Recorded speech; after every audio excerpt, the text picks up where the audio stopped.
Muy buenas. He recibido insultos, he recibido amenazas de muerte que no he formalizado en la policía. Ya se estaba haciendo un clima de tensión porque el capítulo 62 no se publicaba. El capítulo 62 se ha hecho de rogar varios meses.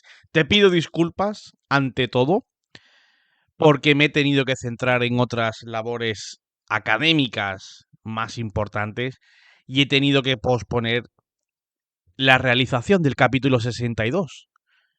Yo no quería, me he visto obligado, me he visto por los derroteros de la vida laboral, me he visto obligado a posponer el 62, pero bueno, ya estamos aquí.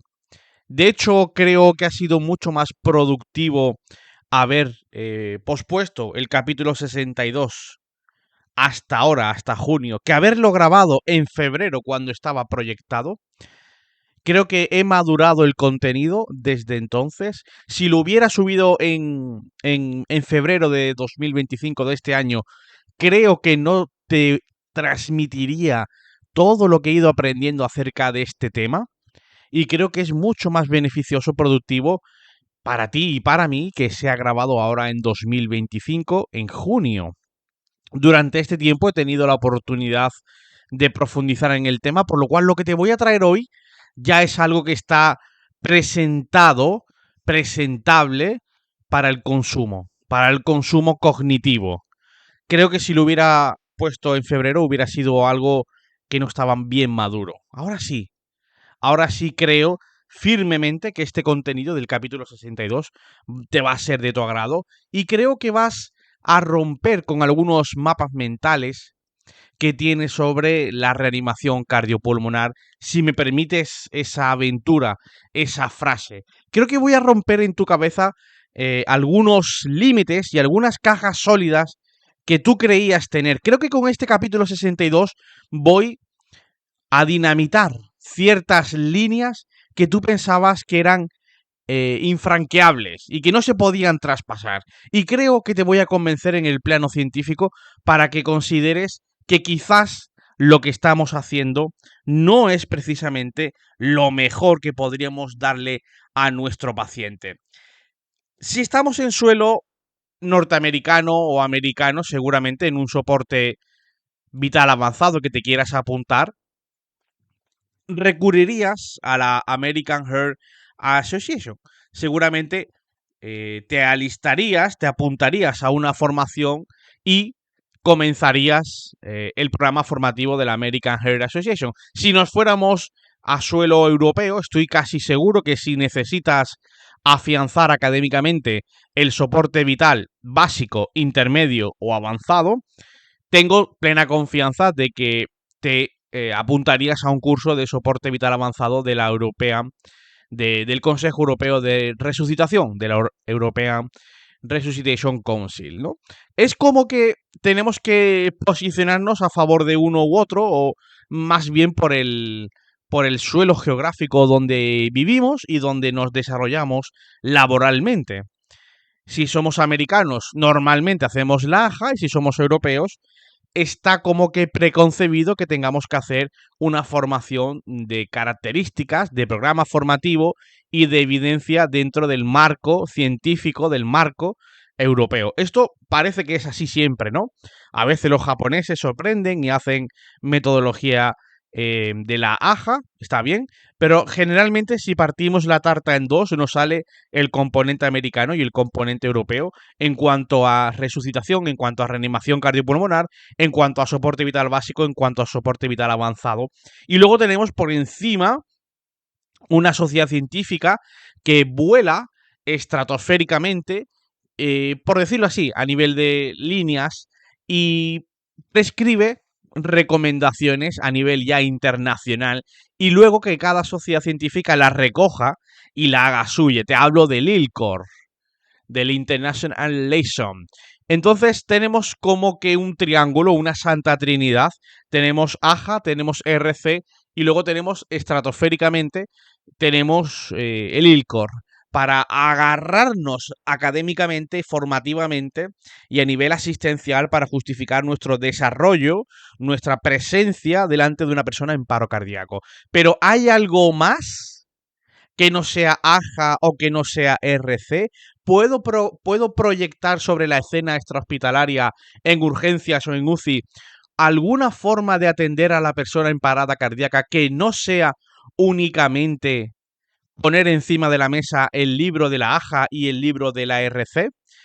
Capítulo 62. Bienvenido y bienvenida. Capítulo 62. Ni AJA ni RC. Hay algo más. Te doy la bienvenida si te incorporas nuevo o nueva a este podcast. Aquí hablamos de ciencia, aquí hablamos de papers, aquí hablamos de soporte científico para nuestro desarrollo asistencial y muchas veces vamos con lo que hay más allá de las guías, con la nueva evidencia que tiene peso científico, que tiene impacto, que tiene valor en el pronóstico del paciente. Bienvenido al capítulo 62 y bienvenida si ya eres un auténtico seguidor de notas personales. Capítulo 62, ni AJA ni RC. No vamos a tocar AJA, no vamos a tocar RC, si no es para compararlo con otro programa formativo de reanimación cardiopulmonar. Te doy la bienvenida al programa científico llamado Pit Crew Reanimation. ¿Qué es Pit Crew? No sé si lo conocías, no sé si si habías oído hablar de él. Pit Crew es un programa formativo de medicina en el contexto de reanimación. Está diseñado para enseñar cómo formar equipos de alto rendimiento y desempeñar una reanimación cardiopulmonar de alta perfusión durante un paro cardíaco primario. Bueno, primario o secundario. O sea, en Pit Crew el equipo de reanimación se coordina, se mueve, por decirlo así. Podría ser la fotografía. Se coordina como un equipo de Pit Crew en los pits de las carreras de coche. Es decir, es la equivalencia de los mecánicos e ingenieros de una NASCAR en el pit lane, de una Fórmula 1, de esos ingenieros, el cómo trabajan, el cómo se organizan, el cómo se preparan para cuando el coche venga. Ese es el Pit Crew, la forma de trabajo, donde cada persona tiene ya una función preestablecida. Y esa manera de trabajar tan hipercoordinada de la Fórmula 1 en boxes, de la NASCAR o de otra, como puede ser Le Mans, eso no lo hemos llevado al contexto de la reanimación cardiopulmonar. Todas las acciones son realizadas de manera sincronizada y coreografada y son capturadas y medidas para descubrir áreas de oportunidad y así mejorar el rendimiento. O sea, cada proveedor debuta en la parada con unas funciones específicas unidas al resto de funciones del resto de proveedores. Esto requiere que cada equipo de reanimación tenga un plan predefinido, hablado y pactado. O sea, no vale llegar a la parada según la metodología de Pit Crew y decir, empezar a dar instrucciones. Vale, tú te pones en vía aérea, porfa, sí. Vamos poniendo parches.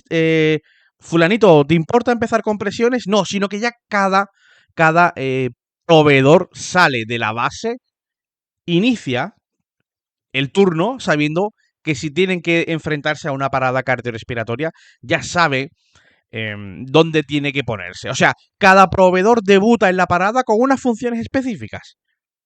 ¿Vale? Eso tiene que quedar claro. No es una actuación que se va haciendo, sino que cada proveedor acude a la parada sabiendo dónde se tiene que poner, qué es lo que tiene que hacer y cómo tiene que rotar durante la reanimación. Y esto lo hace mediante unas posiciones, que pueden ser hasta 4 posiciones ya establecidas, ya fijadas, donde los proveedores van a ir pasando por cada una hasta que se consiga sacar el paro o marcar el exitus de la persona. No sé si te acuerdas que yo pregunté en historias de Instagram dónde pondrías el monitor en una parada cardiorrespiratoria, si tenemos espacio y la situación es diáfana. ¿Dónde ponemos el monitor? Yo daba 3 opciones, en los pies, a la derecha del paciente o a la izquierda de la derecha. ¿Cuál era? ¿Cómo era? Lo poníamos a la altura de la cintura, de los pies, como mirando hacia vía aérea, y a la derecha o a la izquierda del paciente, efectivamente. La respuesta más votada fue poner el monitor a la izquierda de la cabeza del paciente. A la izquierda de la cabeza del paciente. Y curiosamente, en la formación Pit Crew, el monitor se coloca en parada a los pies del paciente. A la altura, vamos a decir, no a los pies a lo mejor, sino distal de la vía aérea. En caderas, si se quiere.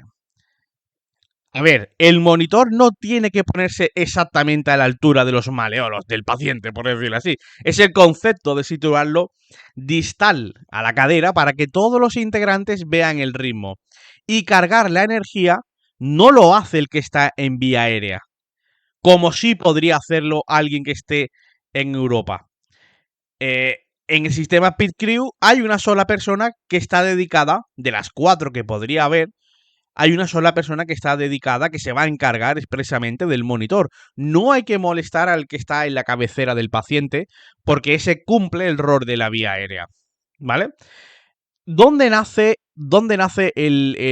las primeras palabras, las primeras publicaciones del Pit Crew? Bueno, pues aparece gracias al doctor Robert Tober en el condado de Collier.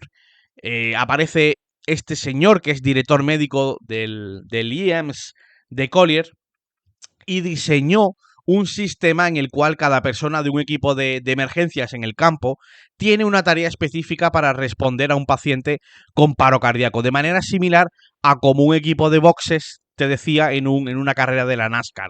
Tiene un trabajo específico para ahorrar tiempo y hacer que el coche de carreras regrese a pista. Aquí el doctor Robert Tober desarrolló el enfoque para los IEMS en 2004, junto con el perfeccionamiento de un enfoque de solo compresiones torácicas para la reanimación cardiopulmonar, en oposición a una combinación de compresiones torácicas y esfuerzos de boca a boca, como promovía la American Heart Association. Aquí el director Tober inicia un enfoque nuevo, muy, muy, muy innovador, nuevo, no antes visto, y podría decirte que rompedor con las líneas ideológicas de la American Heart Association para el tratamiento de pacientes con paro cardíaco, conocido con el concepto equipo de boxes, ¿vale?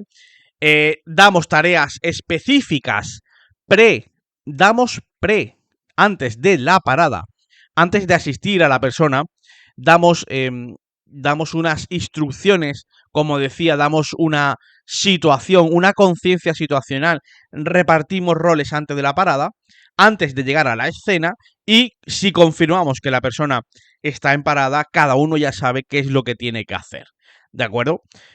Aunque parte de la creación del programa Pit Crew viene a partir de la investigación del Dr. Gordon Igwe, realmente, y colaboradores, donde consiguieron aumentar, mejor dicho, la tasa de supervivencia en más del 50%, aplicando estas ideas que luego formarán el Pit Crew como proyecto formativo. Por lo cual tenemos ahí al doctor Gordon Igwe y a Robert Toller, que tenían una supervivencia de más del 50% comparado con las líneas de trabajo que tenía la American Heart Association. Cada uno sabe su rol, y no solo su rol, cada uno sabe lo que tiene que hacer en el timing que lo tiene que hacer. Yo sé que tengo que analizar una intraósea en este momento y luego ya sé lo que tengo que hacer, mientras otros compañeros paralelamente están cumpliendo otro rol, otra función asistencial.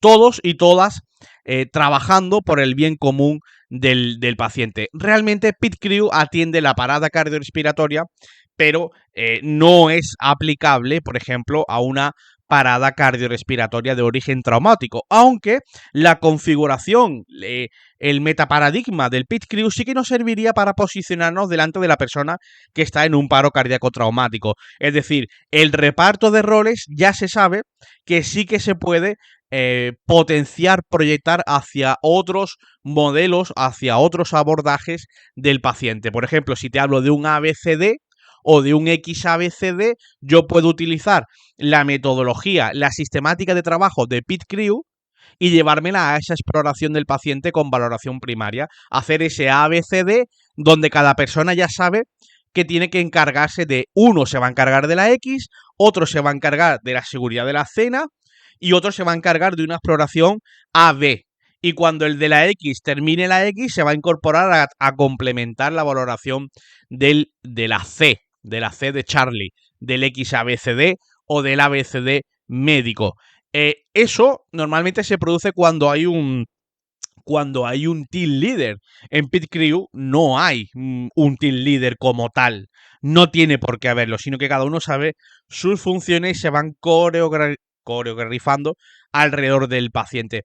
O sea, es un enfoque poco convencional, rompe con la sistemática típica de las guías europeas y de las guías norteamericanas. Esto empezó con un pequeño grupo de prueba en 2004.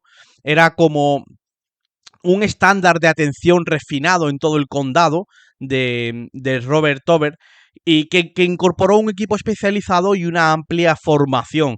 Ya comenzó a producir resultados fenomenales y la tasa de salvamento, la tasa de supervivencia del paro cardíaco en ese condado donde operaba este doctor era del 59%, mientras que el promedio nacional se mantenía entre el 6 y el 10%. O sea, realmente tú piensas que hay un sitio de Estados Unidos donde una parada cardíaca casi en el 60% de las veces sale.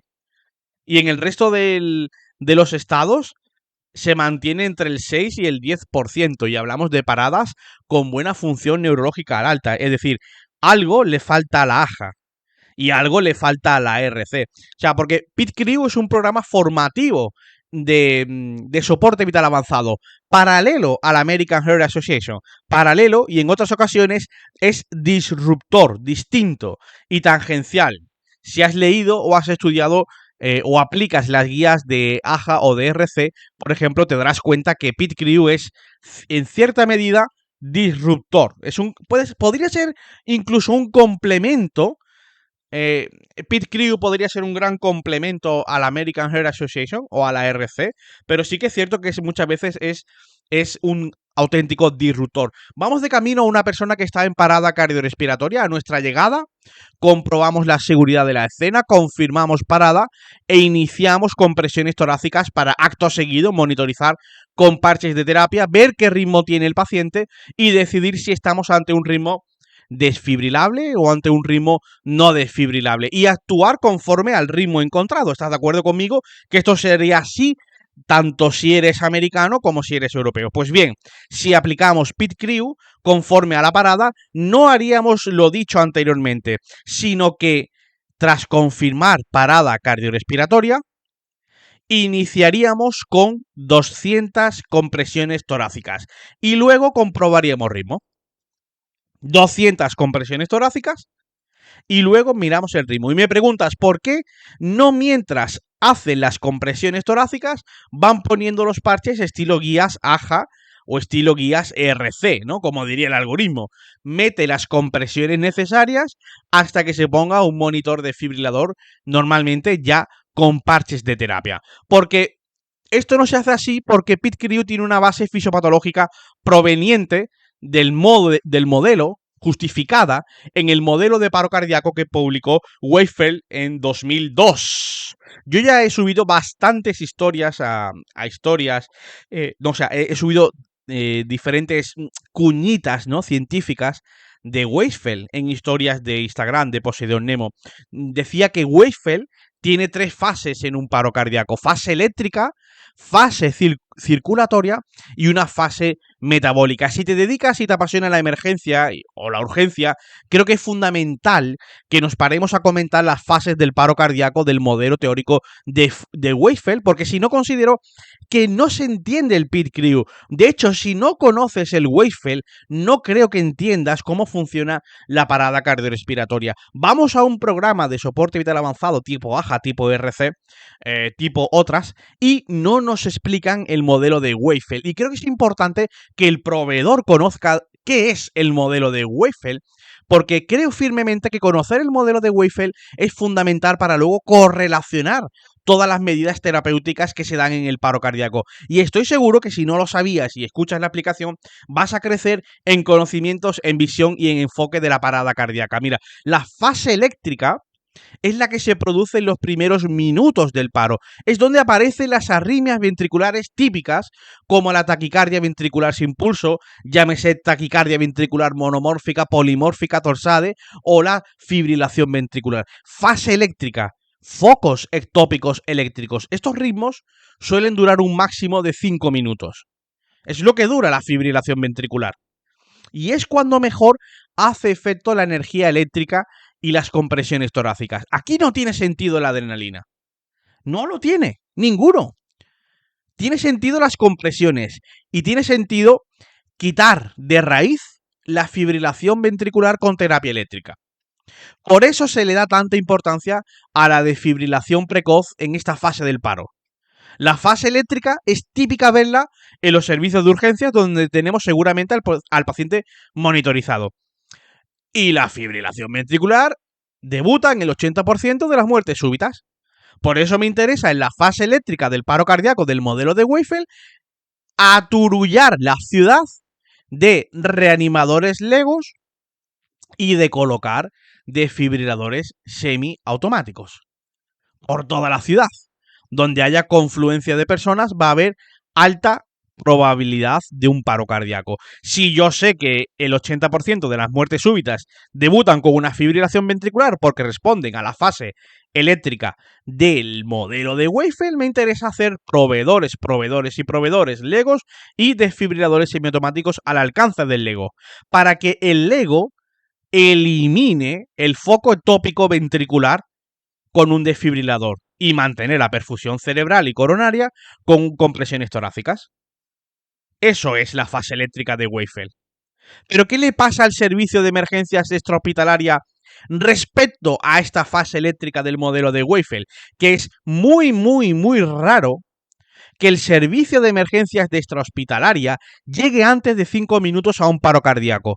Por lo que se va a encontrar es la fase circulatoria, porque han pasado más de 5 minutos aproximadamente y hemos perdido la fase eléctrica. Ojo, hay servicios de emergencias extrahospitalaria en España que el tiempo de respuesta en ciudad es parecido a 5 minutos, porque tienen muchas bases muy bien repartidas, muy bien localizadas y ante una pérdida de conciencia en vía pública, ante una persona en parada, ante una convulsión, ante un síncope, se personan en el lugar de la escena cumpliendo unos tiempos enormemente positivos para un paro cardiorrespiratorio, porque si tienen ese tiempo de respuesta tan corto, aproximadamente en torno a los 4 o 5 minutos, muy posiblemente este equipo de emergencias, llámese unidad soporte vital básico, unidad soporte vital avanzada, unidad soporte vital avanzada, enfermería, muy posiblemente este equipo se persone en la parada y esté delante de una fase eléctrica del modelo de Weifel, por lo cual la probabilidad de que la persona salga de la parada va a ser muy alta, pero hemos perdido esa oportunidad de desfibrilar. ¿Y a qué nos enfrentamos? A un paro cardíaco ya en fase circulatoria. Esa fibrilación ventricular se vuelve más fina y aquí ya el paciente lleva ya minutos sin perfusión coronaria y sin presión cerebral. Es por eso que cuando el equipo de extrahospitalaria llega al paro, Pit Crew refuerza esa fibrilación ventricular casi asistólica finísima con 200 compresiones torácicas de entrada para revertir esa fibrilación ventricular fina en una gruesa, aumentando la presión de perfusión coronaria. Y por supuesto, retomar, importantísimo, retomar el flujo sanguíneo hacia el cerebro. Si nos encontramos en la fase circulatoria, lo que queremos es devolver al paciente a la fase eléctrica, a base de compresiones. ¿Qué pasa si yo llego a la fase circulatoria, veo una sistolia o una FV muy fina y le meto 1 miligramo de adrenalina? Pues ocurren dos cosas muy feas a nivel tisular. La adrena es un alfa 1 puro y duro.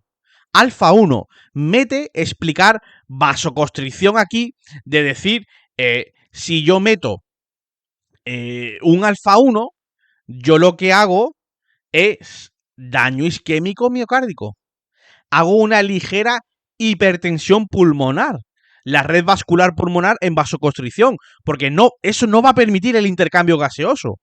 Y encima el alfa 1, por pura vasoconstricción, empeora la perfusión cerebral, empeorando el daño isquémico que está sufriendo el cerebro por ausencia de flujo sanguíneo. La adrena, en el momento en que actúa como alfa 1, sí que le da un toque endotelial de vasoconstricción, pero como metemos tantas adrenalinas, nos empeora el resultado. Nos cierra toda la red vascular, la macro y la microvascular, y empeora la perfusión coronaria, hacemos casi un shunt pulmonar y complicamos la llegada de sangre al cerebro.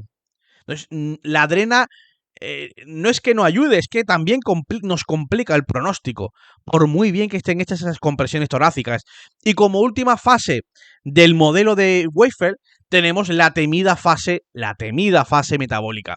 Digo temida porque es cuando más garantías tiene la persona de tener daño neurológico. Esta fase ocurre cuando han pasado 10 minutos desde el paro cardíaco. Aquí no hay probablemente no va a haber una fibrilación ventricular y nos encontramos ante muy probables asistolias. Ahora bien, estas etapas son puramente académicas. La fase eléctrica puede durar más aún si el paro cardíaco es iniciado con compresiones otorgadas por una fase LEGO, por un personal LEGO, perdón.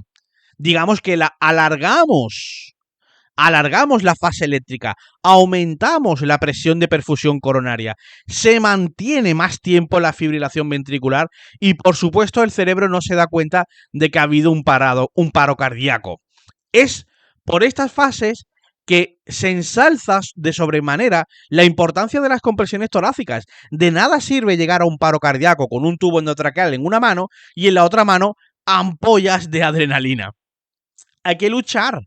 Hay que luchar como prescribía Robert Allenberg y colaboradores. Retraer la fase circulatoria hacia una fase eléctrica mediante las compresiones para crecer la fibrilación ventricular de fina a gruesa. Eso ya lo decía Allenberg y colaboradores. Lo que hace único a Pit Crew, entre otras cosas, es su base práctica fundamentada en la evidencia científica que realza las compresiones, pero no compresiones al uso, sino compresiones de alta perfusión, porque tenemos que aceptar, lo siento amigo y amiga, tenemos que aceptar que más pronto que tarde la parada cardiorrespiratoria no es aisladamente que el corazón se pare. No, sino que es un paro vascular, es decir, se para el corazón y la sangre se queda estancada, por lo que me da igual el tratamiento que se busque para la fibrilación ventricular o para la sistolia. Hay sangre parada que hay que mover. No se trata de meter 3, 4, 5, 6 miligramos de adrenalina y que el corazón salga latiendo con un ritmo de escape patético, con unas ondas P aisladas. No se puede hacer toda esa coreografía de compresiones bajo el mando y la tutela de la RC, meter no sé cuántas adrenalinas y la persona sale con ondas P. Una sistolia con ondas P. Al final, 4 o 5 miligramos para eso. Vamos a ver cómo queda el cerebro. Se trata de que salga con un buen gasto cardíaco de manera funcional, que tenga una buena fracción de eyección ventricular izquierda, aunque tuviera una trombosis coronaria, y sobre todo con una función neurológica intacta. Acuérdate de esta palabra para luego. Intacta, función neurológica intacta a ser posible. Las últimas guías internacionales de reanimación cardiopulmonar del ILCOR del año 2020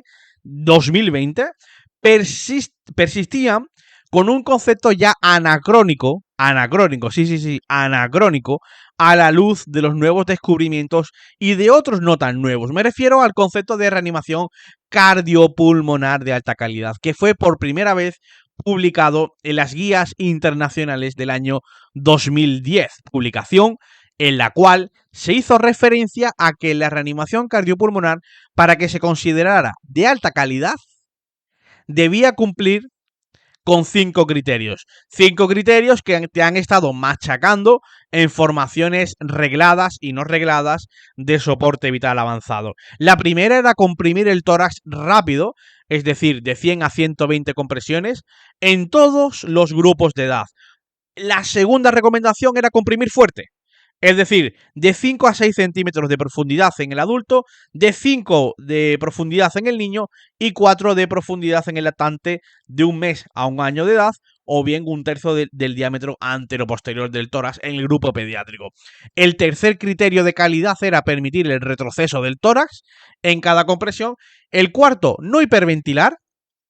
El volumen tidal suficiente para que se eleve el tórax, y minimizar las interrupciones sería el quinto, es decir, que no se tenga que suspender las compresiones por necesidades propias de la reanimación cardiopulmonar, como el cambio de reanimadores en las compresiones, la intubación orotraqueal, la desfibrilación. No deben ser mayores de 10 segundos, es decir, las interrupciones deben estar dentro del rango de 5 a 10 segundos y no más, aunque se podría añadir más criterios realmente para complementar la definición de compresiones de alta calidad. Por ejemplo, la correcta ubicación de las manos en la mitad inferior del esternón. Ese sería el sexto criterio.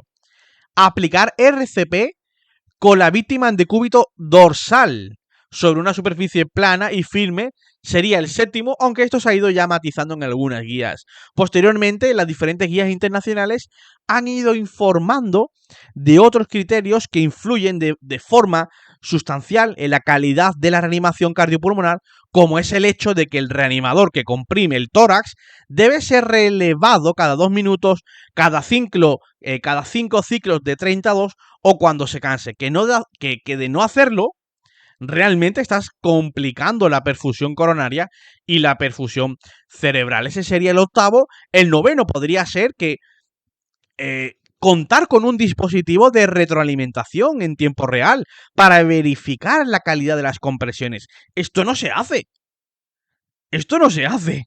Tener un dispositivo de retroalimentación, rara avis el que levante la mano en la clase y lo haga. Esa persona es una persona privilegiada intelectualmente, pero no hacemos eso de tener durante las compresiones torácicas algo que nos diga, oye, vas bien, estás haciendo una buena RCP o tienes que mejorar RCP. Hay monitores que traen un software que mejora, que te da en tiempo real, como si fuera el end-tidal CO2, te dice que si lo estás haciendo bien, poco profundo, o por favor, dale más caña porque no estamos llegando al objetivo de 120 minutos. Estarás de acuerdo conmigo que cuando vamos a un curso de básico, de intermedio, de avanzado, pasamos por una estación de calidad de compresiones. Nos ponen un dispositivo para medir nuestras compresiones, tenemos que cumplir velocidad, o sea, frecuencia y profundidad, pero luego, cuando llegas a la parada, no tengo un feedback de mis compresiones.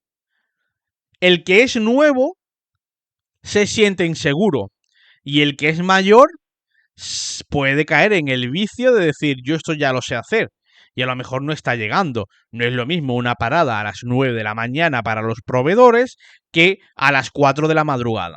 Entonces necesito dar las mismas compresiones a las 9 de la mañana que a las 4 de la madrugada. Y ahí me podría valer en un testigo, en un dispositivo, en un software, en un algo tecnológico que me diga que las compresiones se están realizando conforme a criterios de calidad. Retroalimentación.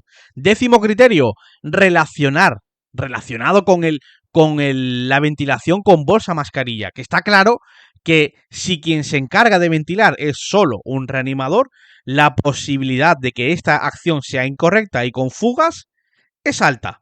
en comparación a aplicar las respiraciones de rescate con bolsa mascarilla a 4 manos. Si vamos a parar las compresiones porque tenemos un balón de reanimación, sugiéreme una ventilación a 4 manos.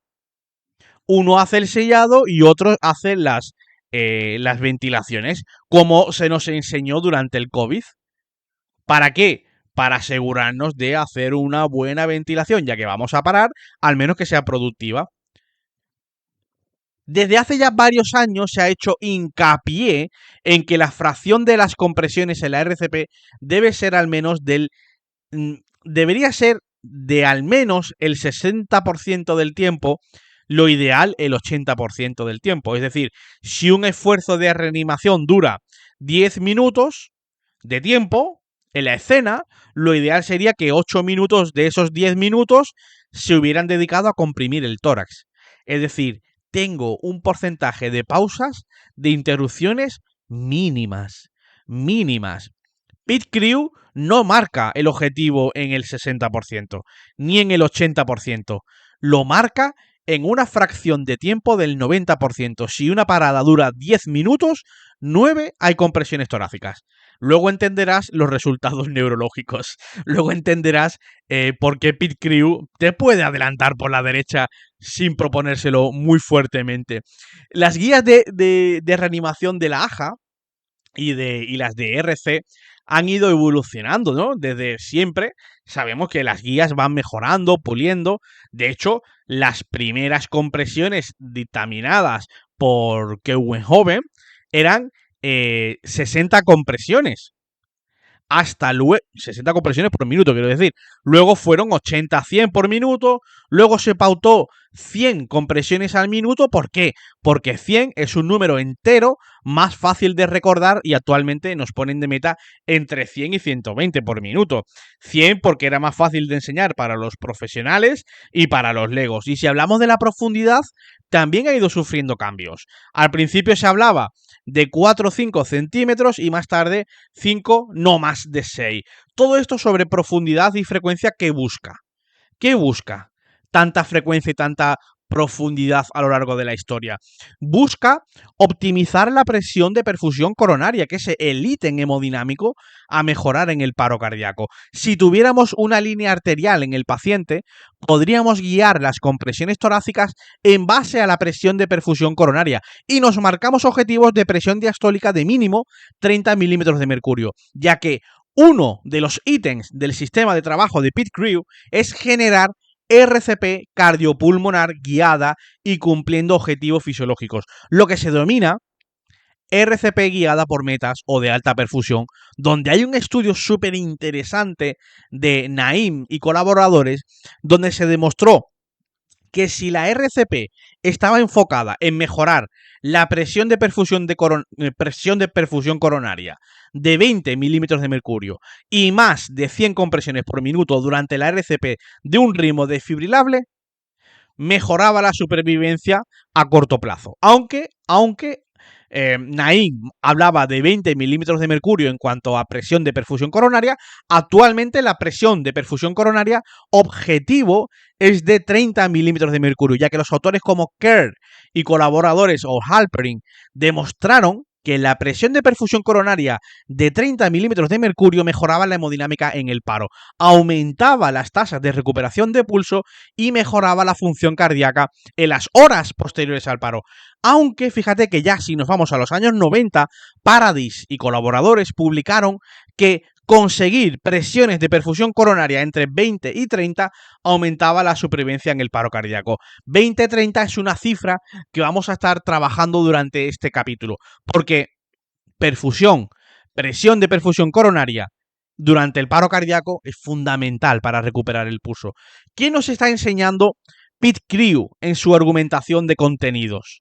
Nos está sembrando y dando la metaconciencia cognitiva, qué bonita palabra, ¿verdad?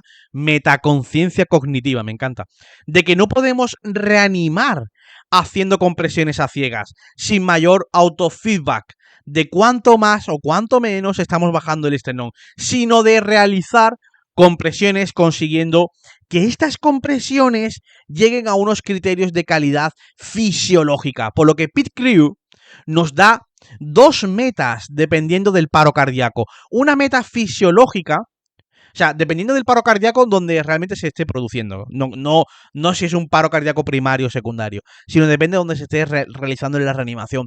Nos da una meta fisiológica para compresiones realizadas en el hospital, donde haya posibilidad, donde ya el paciente cuente con una línea arterial canalizada, y otra meta fisiológica para compresiones torácicas donde no hay una línea arterial, que puede ser en el mismo hospital o el típico caso de paro cardíaco en extrahospitalaria. Un paciente en urgencias no tiene por qué tener una línea arterial de monitorización, no es el sitio para tener a ese paciente posiblemente. Entonces ahí nos dice cómo tenemos que lidiar, cómo tenemos que hacer el feedback de nuestras compresiones torácicas. Cuando tengamos línea arterial, nos guiaremos por conseguir diastólicas de al menos 30 milímetros de mercurio. Y cuando hablemos de paro sin acceso vascular de línea arterial, nos marcamos end-tidal CO2 de más de 25 milímetros de mercurio. Si yo tengo un paciente monitorizado, altamente monitorizado invasivamente en UCI, y yo tengo que realizar compresiones torácicas, mis ojos, una vez que vean que estoy bien situado, empezaré las compresiones e iré fijándome en la monitorización de la línea arterial para ver si consigo que la presión diastólica llegue al menos a 30 milímetros de mercurio. Eso es compresiones de alta perfusión. Y si estoy en un ambiente de urgencias, de cómo le llamaban en Chile, no me acuerdo, era un SAMU, no me acuerdo. Bueno, quiero decir, un punto de urgencias de extrahospitalaria asociado a atención primaria. Ay, sí me sale. Ay, no me acuerdo. Bueno, sabes lo que te quiero decir, ¿vale? Urgencias de no hospital, de centros rurales o centros de atención primaria, centros de salud. ¿Un SAPU puede ser que sea en Chile? No me acuerdo. Bueno, pues si tenemos un paciente que no tiene línea arterial, las compresiones torácicas nos vamos a guiar por el end-tidal de CO2. Esto ya lo marcaba RC. Pete Crew dice que hablaremos de alta perfusión si tu end-tidal CO2 se consigue por encima de 25 milímetros de mercurio. Esto es una locura. O sea, esto es una locura a nivel de compresiones torácicas de alta perfusión. Es normal que los pacientes con esas presiones consigan, desarrollen, manifiesten conciencia inducida por RCP. Si analizamos el fundamento y los principios que soportan al Pete Crew, podemos decir que se sustenta en base a 5 pilares. 1. El alto rendimiento de las compresiones torácicas se debe basar en capturar y grabar las mediciones de la calidad de la RCP.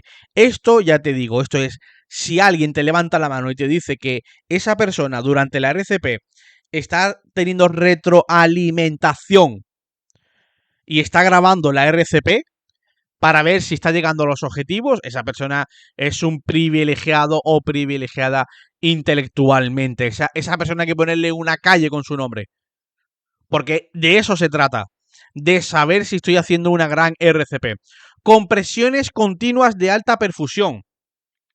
Compresiones continuas, sin interrupciones. Y si las hay, inferiores a 5 segundos de alta perfusión. La alta perfusión la vamos a definir con la presión diastólica o con el end-tidal CO2.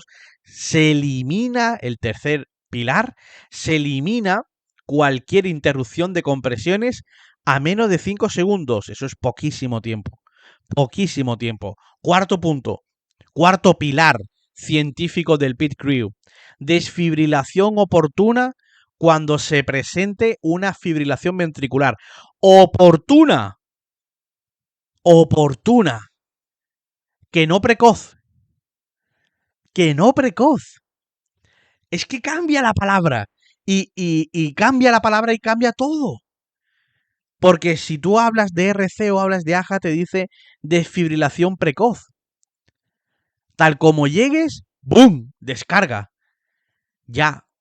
Pero es que estamos casi en fase circulatoria. A lo mejor hay que avivar la presión diastólica. A lo mejor hay que avivar la presión de perfusión coronaria para agrandar esa fibrilación ventricular.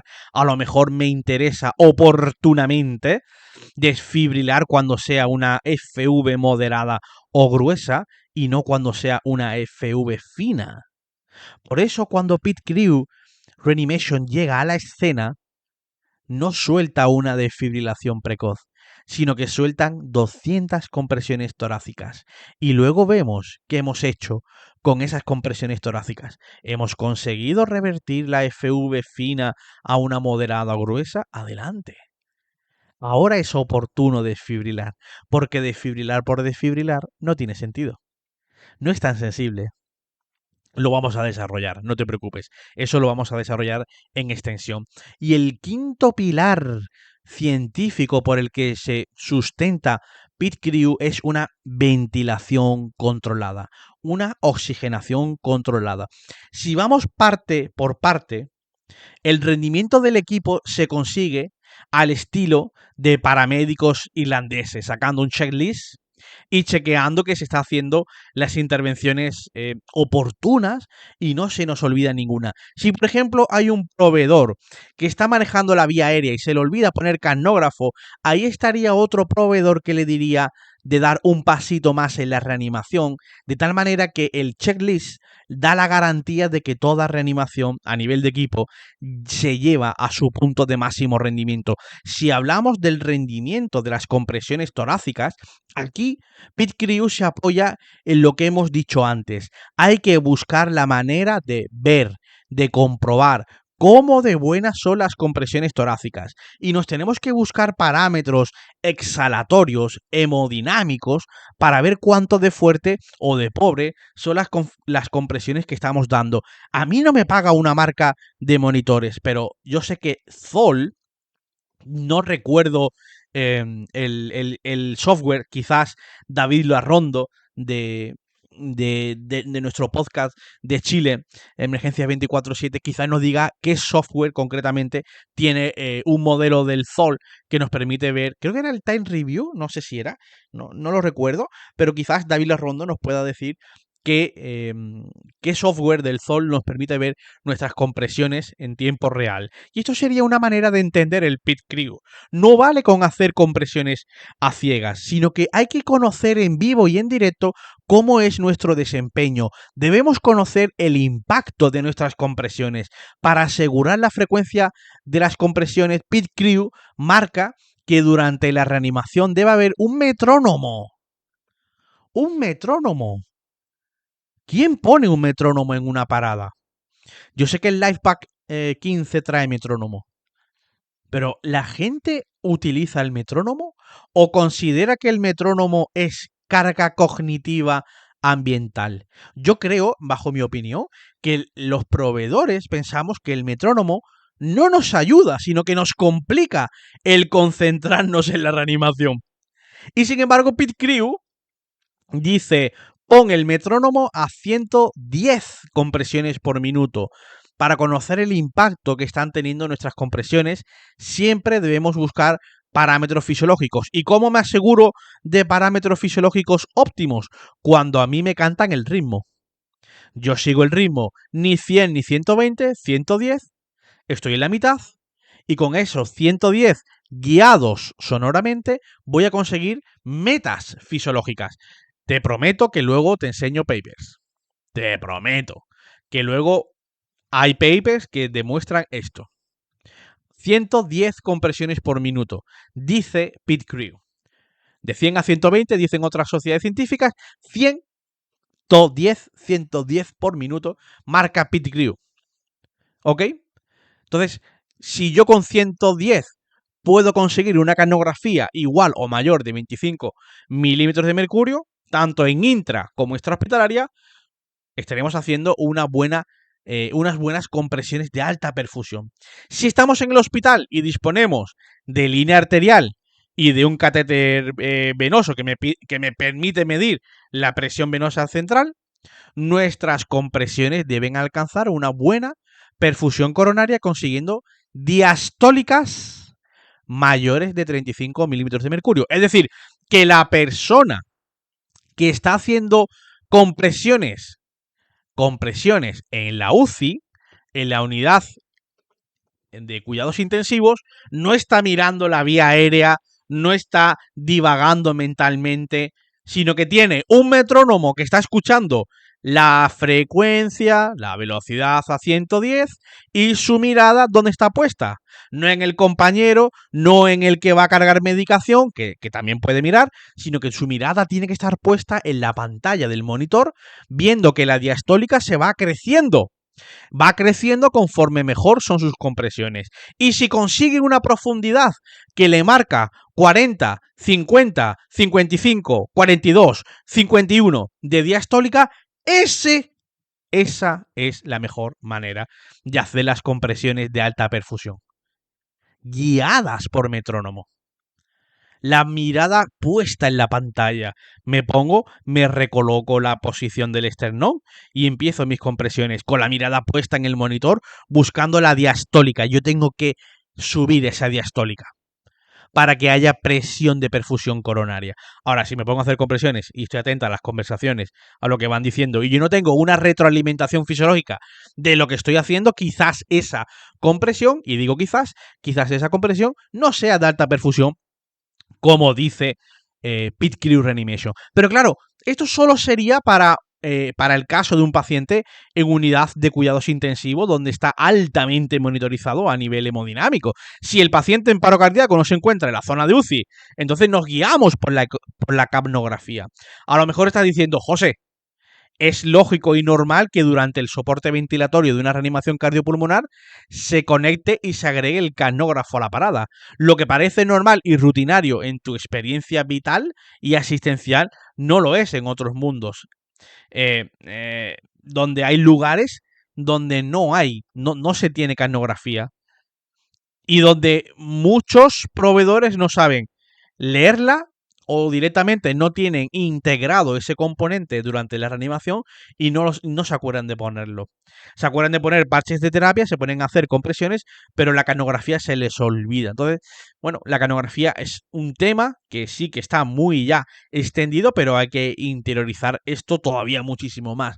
Decíamos que había que esforzarse en conseguir las compresiones de alta perfusión. Eso lo vamos a conseguir con el metrónomo, con el end-tidal CO2, con la línea arterial del paciente que la tenga y con una frecuencia de compresiones de 110 latidos por minuto. Le añadimos una bajada del esternón de más de 5 centímetros en adultos y más de 4 en niños. Y le añadimos que el tórax debe descomprimirse, el tórax descomprimido, el famoso recoil, a una velocidad de más de 400 milímetros por segundo, consiguiendo favorecer la precarga, la aspiración de sangre en el mediastino, jugando con volúmenes aspirados del pulmón, porque la fase descompresiva de las compresiones torácicas también succiona sangre del pulmón, sangre que luego voy a invertir en gasto cardíaco. Un pilar también de las pautas del Pit Crew: no deberían superar los 5 segundos las interrupciones. ¿Cómo consigue Pit Crew que reducir las pausas a 5 segundos? Pues con detalles muy concretos y variados, como por ejemplo recargar la energía del desfibrilador antes de llegar al análisis de los 2 minutos.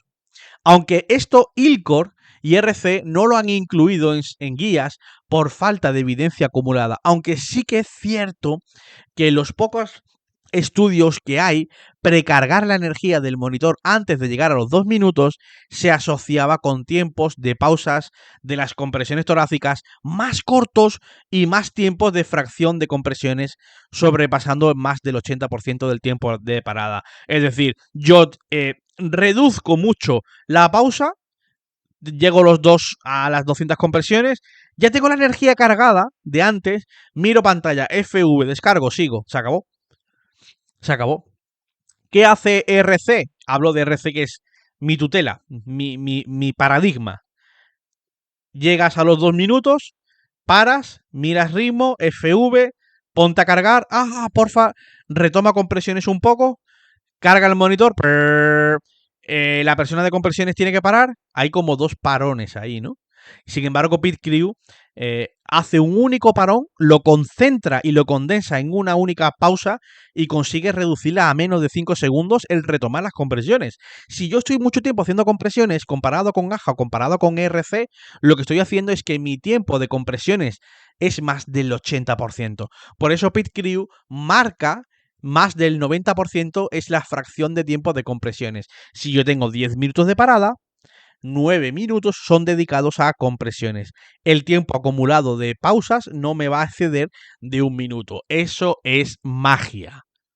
Eso es magia científica, baby.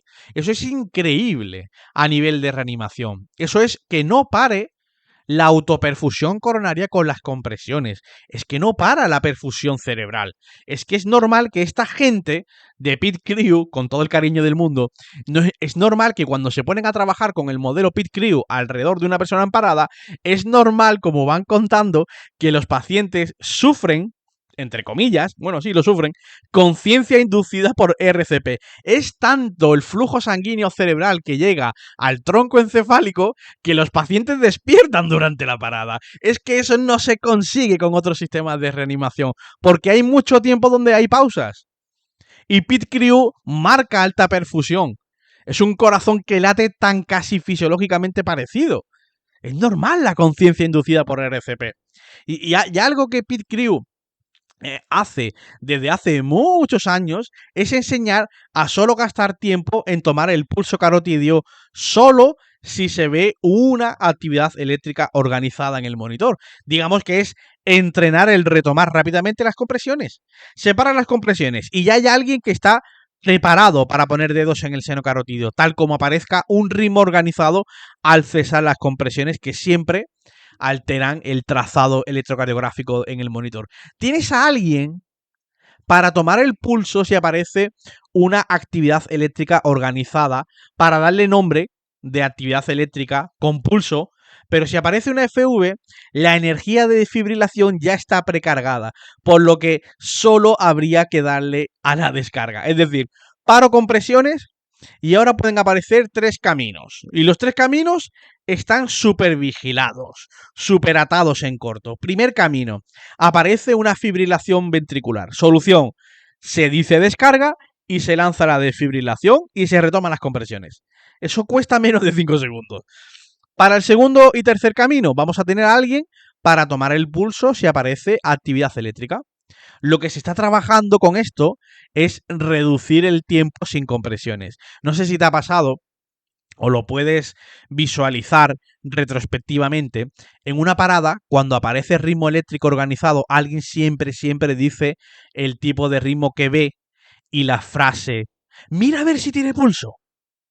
Yo qué sé, por ejemplo, se dice, hostia, es una bradicardia con QRS estrecho, mira a ver si tiene pulso. Hostia, un ritmo ventricular, mira a ver si tiene pulso.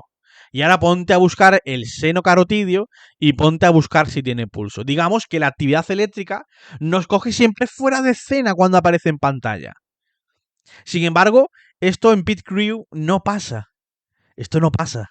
Porque hay esa meta formativa de entrenar al proveedor encargado de esa tarea en estar ready para tomar el pulso en cuanto aparezca un ritmo organizado.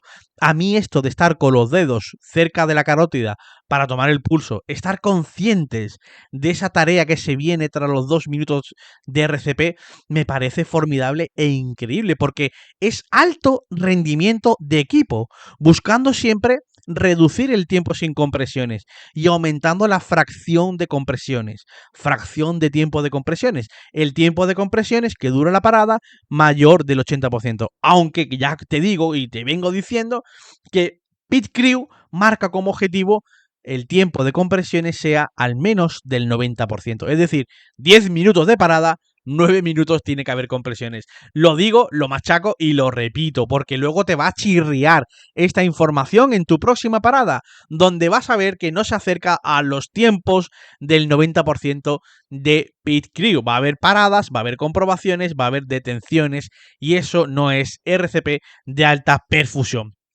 También reducen cualquier atismo de pausas de compresiones, haciendo, por ejemplo, que el paciente no se intube, no moverlo a ser posible y no utilizar de entrada ni durante los 10 primeros minutos un dispositivo cardiocompresor, ya que todo esto haría que el paciente no recibiera compresiones de alta perfusión, traduciéndose en posterior daño cerebral adquirido.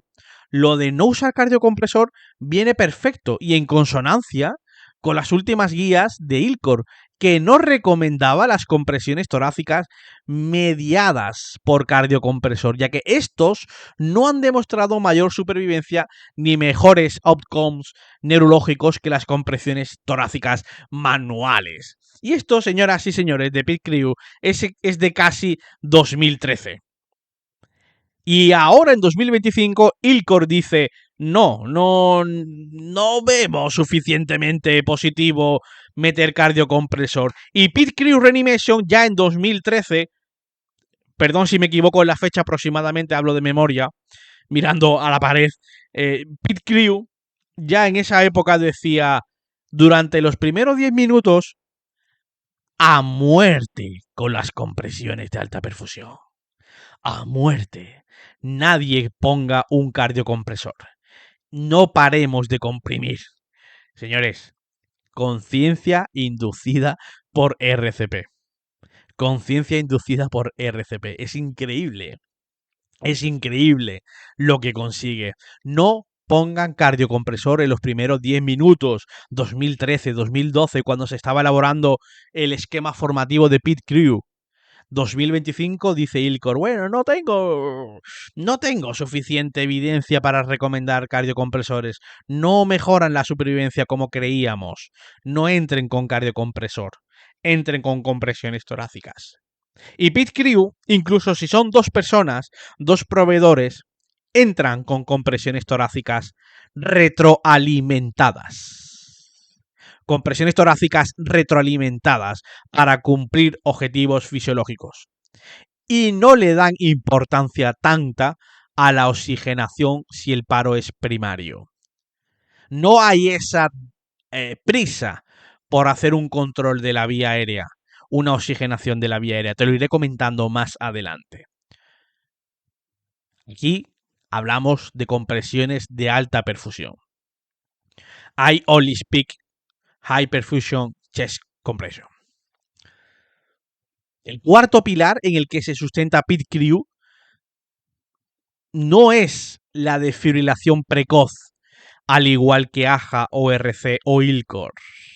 Aquí podemos encontrar 2 escenarios y 2 soluciones que nos brinda el Pit Crew Reanimation. Si el paro cardíaco es presenciado, sí dan una desfibrilación y siguen con compresiones.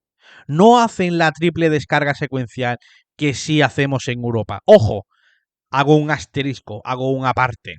En Europa, la triple descarga secuencial solo es para hemodinámica. Solo la triple secuencial. Si nos ponemos finos, nos ponemos finos. La triple secuencial, la descarga triple secuencial en paro cardíaco presenciado y monitorizado, se hace para hemodinámica, se refiere a hemodinámica. Se refiere a cateterismo. Lo que pasa es que en España nos la pela. Y hemos dicho, la triple secuencial se va a hacer donde yo lo tenga monitorizado y presenciado.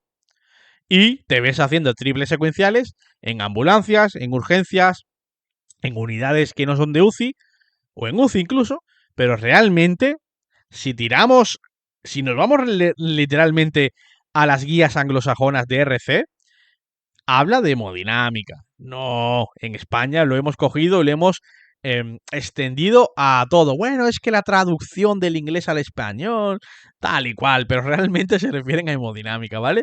Y si el paro no es presenciado, Pit Crew cambia el proceder asistencial. El típico aviso de una persona que está inconsciente, no respira. Cuando llegas, confirma la situación de parada, pones en juego las compresiones torácicas, mientras otros compañeros ponen los parches y se paran las compresiones para comprobar el ritmo.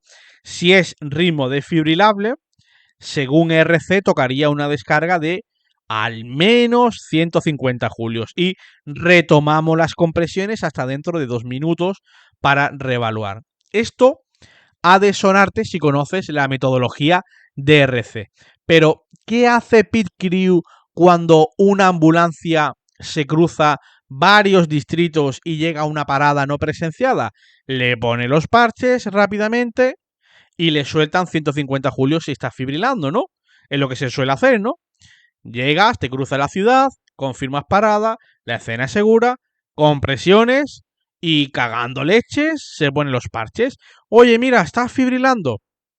Carga como mínimo 150 julios y tiras una descarga. ¿Eso es lo que hace Pit Crew? No. Ya lo sabes, ya te lo he dicho antes. Te he hecho spoiler. Te he adelantado la semillita del diablo. Pit Crew empieza la parada soltando primeramente 200 compresiones torácicas.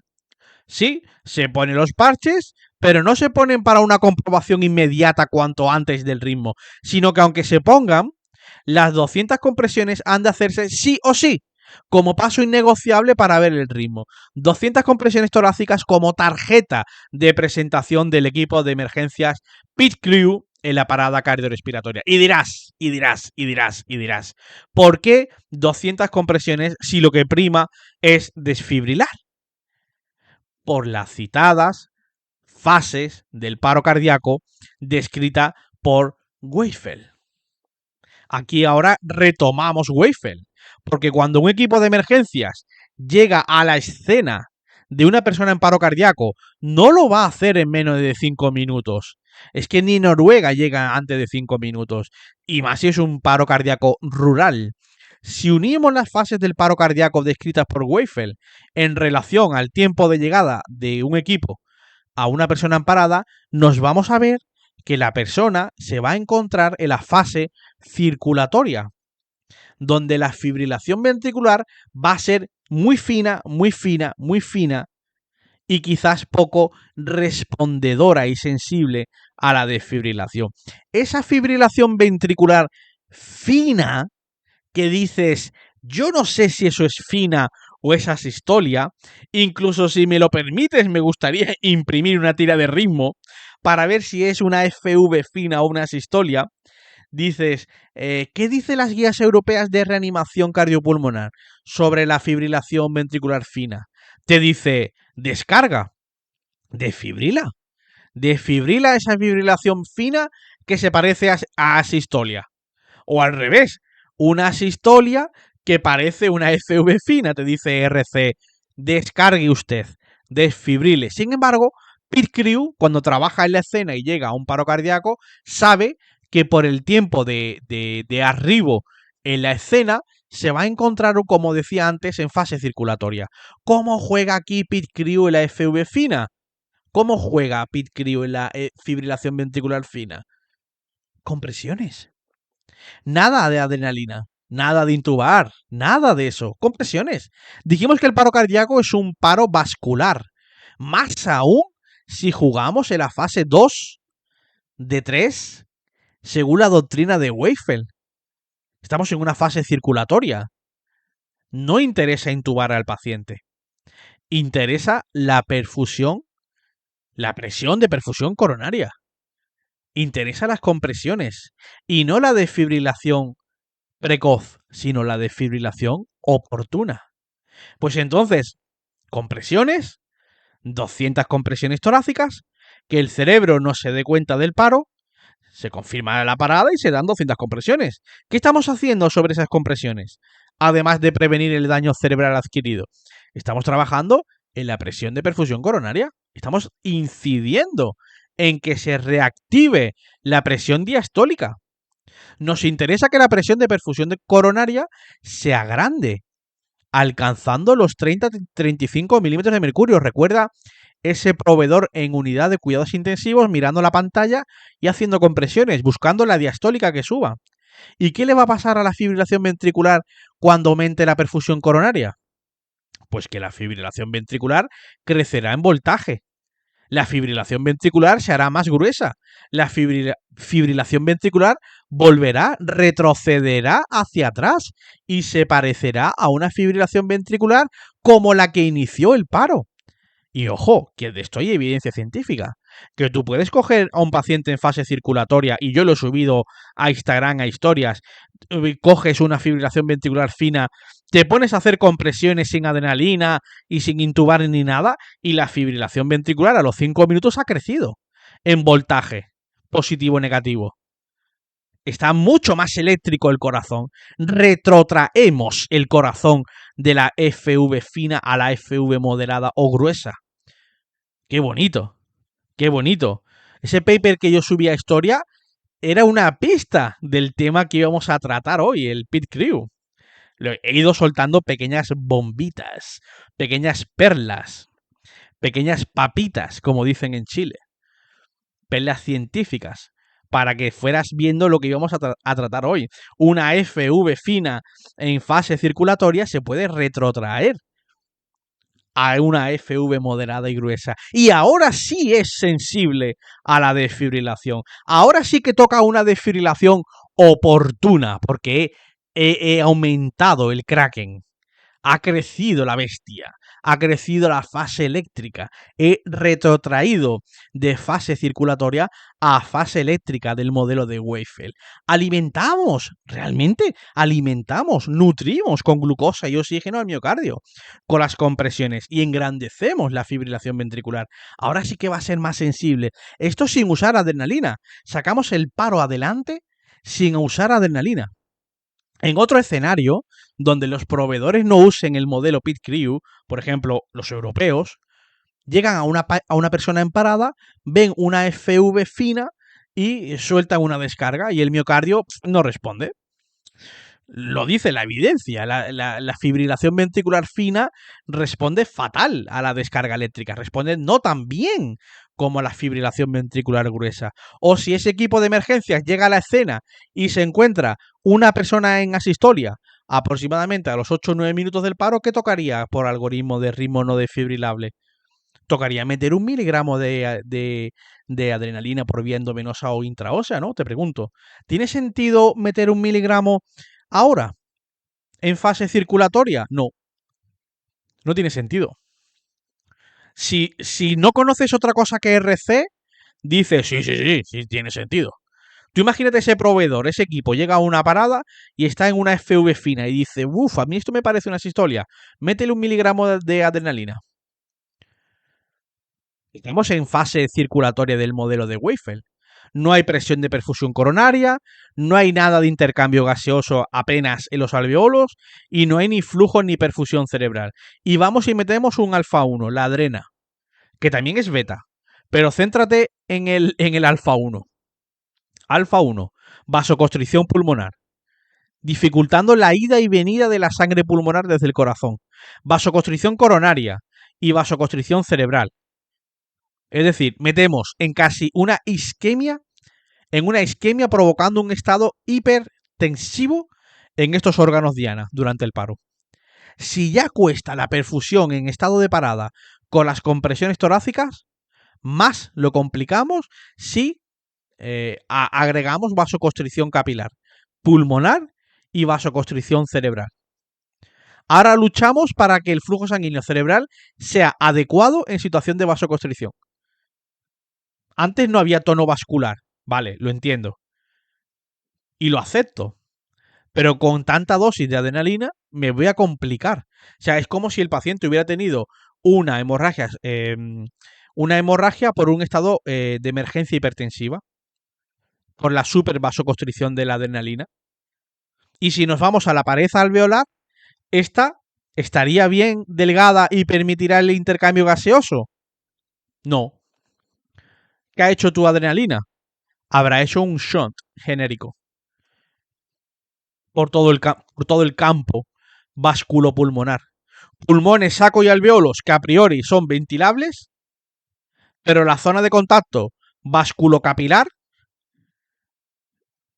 la zona de contacto del capilar con el alveolo está disminuida por el efecto vasoconstrictor de la adrenalina, por el efecto alfa 1. Me puedes decir, oye, pero es que la adrenalina también genera broncodilatación. ¿Cierto? Ciertísimo. Pero lo que ganas en broncodilatación lo pierdes en el shunt alveocapilar. Un alveolo perfectamente para meterle oxígeno, pero que no hay intercambio gaseoso porque el capilar pulmonar está hiper contraído. Y si yo reduzco el área de intercambio, reduzco la oxigenación de la sangre. Y esa adrena que ha puesto el equipo de emergencias europeo, tras ver esa sistolia, o ese equipo americano, iniciando esa cascada de isquemia coronaria, cerebral y pulmonar, Pit Crew se lo ahorra. Porque no pierde el tiempo en poner una primera adrenalina, sino que su tarjeta de presentación es tal como se confirma la parada cardíaca, es soltar 200 compresiones torácicas. 200 medidas por metrónomo y medidas y guiadas por end-tidal CO2 que marcan la calidad de las compresiones torácicas. Pero claro, imagina que la parada cardiorrespiratoria se produce a escasas cuadras, a escasos metros, calles de la base de un equipo de emergencias que trabajan con el sistema de atención Pit Crew.